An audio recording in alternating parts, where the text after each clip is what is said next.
Welcome to your sociology class for your civil services examinations. In this lecture, we are going to discuss sociology, the discipline, and sociology as science. Primarily, in this lecture, we are focusing on sociology and common sense. Sociology and common sense knowledge.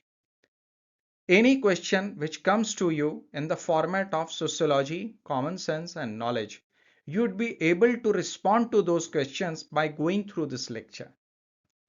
We'll also be discussing what is sociology. Let us proceed further. In last lecture, lecture 3, I shared an assignment with you. I shared a paragraph from Mills and I asked you to write a small line on what is sociology. This is my response, which you can read on slide, which is visible to you. There are three main things which Mills is stressing upon. One thing, individual biography. Second thing, history of societies. And third thing, the sociological imagination is important for everyone. It will help everyone, journalist, student, normal individual member of society. I'm also I've also written one line. The central task of sociology is to explore the interplay of society and individual. So each component of society is connected to each other and it is impacting each other. And this is what sociology is studying. Let us move further and delve into the world of common sense. Why we are so much uh, habituated of using common sense? Why we confuse common sense with sociology? Common sense knowledge, commonsensical knowledge. Why we say it so? Common sense and sociology. If I have seen an alien, alien exists. This oversimplification of any observation which has been made is something common sense. Although I have even overgeneralized the definition of common sense itself, because that is what common sense itself does. So let us see why we are so much infatuated with our common sense. Why we find it tough to move away from our commonsensical knowledge. Common sense seems like a naturalistic explanation to us. It seems very natural to us. That's why we stay to it. As a human, we give too much value to our human experience, my own lived experience. We give too much value to it. Social influence. Common sense develops from societal norms, shared beliefs. People around us enforce these ideas, making them seem more valid and unquestionable. We are not able to fight it. Familiarity bias, the bias which we have. Common sense seems like some everyday experience. It seems like there is already something with which we are familiar with. We are constantly encountering these things. We are frequently witnessing these things. So we start believing that they are true. They are best possible explanations. They are the best way to approach a particular situation. Confirmation bias. Once we start believing into something, we start looking for the similar data which confirms to our belief. And we start ignoring all the evidences which contradicts our own commonsensical belief, our commonsensical knowledge. And in the process, this all reinforces our confidence in common sense. overgeneralization. Common sense statements are broad, they are sweeping remarks, and thus they apply to many situations. While they can apply to many situations, but they cannot apply to that specific situation. They come to us as a general guidelines, but they may not be true in every specific situations, in every specific case. We do not want to lose our way, lose our path, sense of control. Common sense gives us sense of control in this unpredictable, uncertain circumstances. We are able to hook to something. We, using our commonsensical knowledge, we are able to make decisions, navigate in this uh, ups and downs of daily life, and it makes the entire thing look easy. That is what gives us sense of control. Lack of exposure to alternative views. Once we start believing on common sense, we stop looking for different perspectives. And when we are not exposed to different perspective, we do not have any information which challenges our commonsensical ideas, which challenges our commonsensical beliefs. And thus, our common sense becomes a knowledge, cognitive ease. We find it very tough when we cannot explain something in a very lucid manner. It feels like a cognitive burden to us. We feel overwhelmed.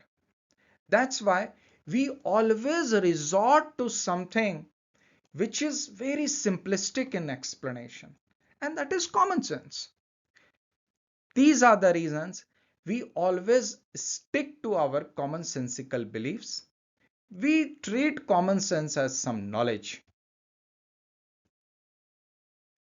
Now, while discussing the question of common sense and sociology, I have divided each point into four major keywords so that it is easier for you to understand, and it is also easier for you to remember from examination perspective.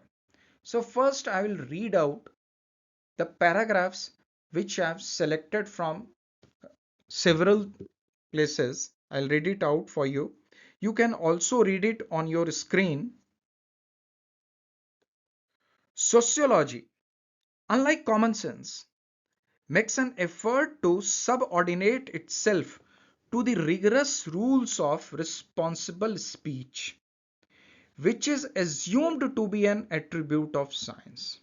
This means that the sociologists are expected to take great care to distinguish, in a clear fashion visible to anybody, between the statements corroborated by available evidence and such propositions as can only claim the status of a provisional untested guess.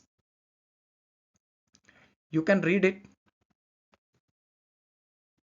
So what they are basically telling here is that sociology is different from common sense because it tries to follow strict rules for responsible speaking, which is a characteristic of science.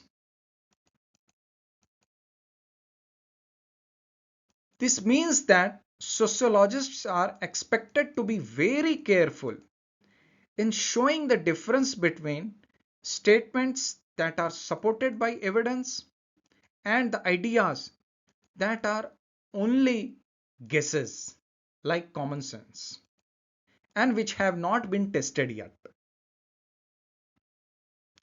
Let us proceed to uh, one more beautiful paragraph, and one this gives us one more point to understand common sense and sociology. Common sense versus sociology. Size of the field. The field of observation which we have. The size of the field from which the material for judgment is drawn. For most of us as non-professionals, such a field is confined to our own life world, our own lived experience. Things we do, people we meet, purposes we set for our own pursuits, and guess other people set for theirs. And yet, given the tremendous variety of life conditions, each experience based solely on an individual life world is necessarily partial and most likely one-sided. It is for this reason that the sociologist's pursuit of a perspective wider than the one offered by an individual life world makes a great difference. Individual life world versus a perspective which is wider, not just a quantitative difference. That means just data, more facts, statistics instead of single cases, but a difference in the quality and the uses of knowledge. Here, the size of the field means the range of the things and the situations that we use to form our judgments. Most of us who are not experts, our field is limited to our personal experiences, our nearby environments, what we do, people we meet, and the goals we have for ourselves and others. But life can be different for everyone, relying on our one individual experience can give us a limited and biased view of things. That's the reason sociologists always look at a broader perspective, which goes beyond one person's life experience. Broader perspective brings the difference not just in having more information, like more data, more facts, more statistics, but it also brings the qualitative information and increases the usefulness of the knowledge we are gaining in this entire process. So size of the field. Now let us look at the third point, making sense of human reality. Common sense and sociology, making sense of human reality. Sociology and common sense pertains to the way in which each one goes about making sense of human reality. How each one goes about explaining to its own satisfaction why this, rather than that, happened or is the case. Those who, more than anyone, interpret the world for us portray the complex problems of nations, states, and economic systems as the effects of the thoughts and deeds of a few individuals one can name. I am having I'm basically collecting data from different nations, different states, different economic situations versus few individuals. Sociology stands in opposition to such a personalized worldview. Personalized worldview is what common sense. Sociology stands opposition to it. While thinking sociologically, one attempts to make sense of the human condition through analyzing the manifold webs of human interdependency. That toughest of realities which explains both our motives and the effects of their activation. In this line, the most important thing is webs of human interdependency. So what we are discussing here is sociology and common sense both help us understand the world around us, but they are doing it differently. Common sense is a general way, usually through which we make sense of things based on our personal experiences, our personal beliefs, and this is how we are explaining how things happen, how people behave in a certain ways. So these are the things. For one could take a simple example from life, like good happens to us because we have done something good, the good karma. Good happens to us because we worked hard for it. I got success because I studied hard.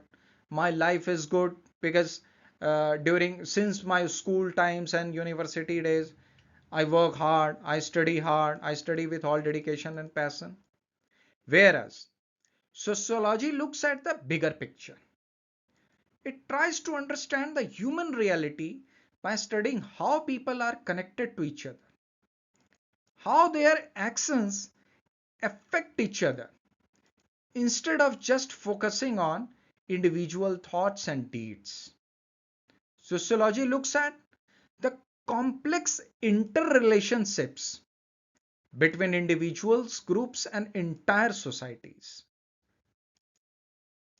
Sociologist does not just point fingers at few individuals to explain problem they examine, whereas they examine the broader patterns, the broader structures that influences our behavior. So, a sociologist will not blame poverty on the person is lazy. Sociology will go on to examine and study how economic systems are contributing to social inequalities and thereby poverty. Sociology is challenging the personalized view of the world. Sociology is encouraging us to think beyond our individual common sense, our individual prejudiced knowledge. Sociology is helping us see our lives, that how it is interconnected through several social angles. It is helping us to explore the motives, the actions, the consequences, which is also done by others, which is impacting ourselves. So, making sense of human reality, both of common sense and sociology is doing, but how sociology is differentiating itself from common sense? Let's look at the last point. Common sense and sociology, self-evident character. Power of common sense over the way we understand the world and ourselves depends on the apparently self-evident character of its percepts. In simpler terms, we could call it superficial observation, superficially looking at something. In an encounter with the familiar world ruled by habits and reciprocally reasserting beliefs, sociology acts as a meddlesome and often irritating stranger. It disturbs the comfortingly quiet way of life by asking questions no one among the locals remembers being asked, let alone answered. Such questions make evident things into puzzles. They defamiliarize the familiar. So, power of common sense versus the puzzle it creates. Common sense has too much impact on how we are influenced to see the world, to understand ourselves, to understand others. Common sense is based on the ideas that seems obvious, straightforward. But when we start seeing things from the perspectives of sociology, we see that everything becomes disruptive. We start feeling bothered because sociology is asking questions that is challenging our established beliefs. Common sense. That is challenging our everyday habits, our every routinized thing to see familiar things. Now, when sociology starts questioning it, we start looking at each thing like a puzzle. In the process, we ourselves get puzzled. In a town where everyone knows each other, everyone follows the same routine every day, everything feels normal, comfortable, because everything is familiar to everyone. But suddenly, since no one is asking why, what, when, the sociology starts asking the question. Sociology is making us curious, but sociology is coming as an intrusive outsider. It is asking something which no one in town has ever thought. Forget ask. No one has ever thought about it. Now, the questions sociology is asking is making everyone in town uncomfortable.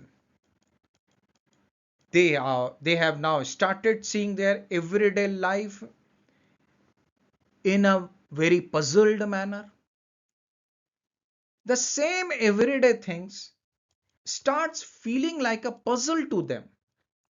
Now something to which they were familiar, they have become unfamiliar. That's why the power of common sense was strong. Sociology is challenging their habits, challenging their beliefs, challenging their understanding of the world in which they are staying. Sociology is making them think critically. Sociology is forcing them to question what they were taking for granted. Now, sociology has disturbed the quiet way of life, the generalized way of life. But we should not forget that in doing so, sociology has opened new doors. It has given new perspectives. It has shown us the world from different angles. Sociology versus common sense. Now, this lecture was primarily from exam perspective. This is a very important question, be it your civil services exams or net exam or state PSC exams or even grade 11, 12 exams. This question becomes very important. So that's why I discussed it at length so that it helps you. But in our next lecture, we'll enjoy the metamorphosis through which we are undergoing through the help of sociology. We'll drop our commonsensical beliefs, our commonsensical ideas. Thank you very much.